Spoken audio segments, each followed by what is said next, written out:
Bon, que pensez-vous des larmes de Jean-Luc Mélenchon de ce rassemblement, André? Je précise évidemment que personne ne peut douter de la sincérité de cette dame qui vient étreindre Jean-Luc Mélenchon. Par contre, que Jean-Luc Mélenchon ait quelques idées électoralistes derrière la tête, là aussi, à mon avis, peu de personnes peuvent en douter.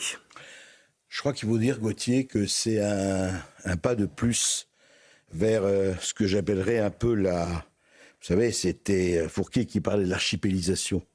C'était un pas de plus, vous voyez, vous avez parlé de l'appel de certains, d'un certain pour les milices d'autodéfense, etc. On va en parler, oui. Là, il y a quelque chose quand même qui est je dirais pas un pas de, je dirais une illustration supplémentaire de ce que je pourrais appeler, excusez-moi l'expression, vous avez trouvé de la partouze mémorielle qui a lieu en ce moment et depuis 10 à 15 ans. Oui, ça peut choquer, mais c'est vraiment ça.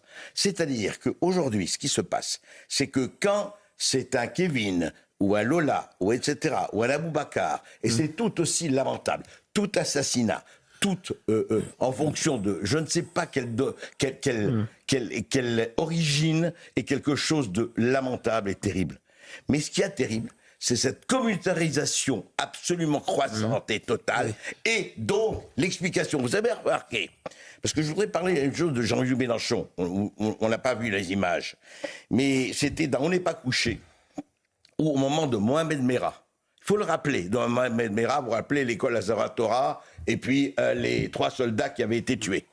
Pendant 48 heures, les 3/4 des médias, c'était l'extrême droite. Encore un coup des fascistes, etc., jusqu'à ce qu'arrive Mohamed Merah.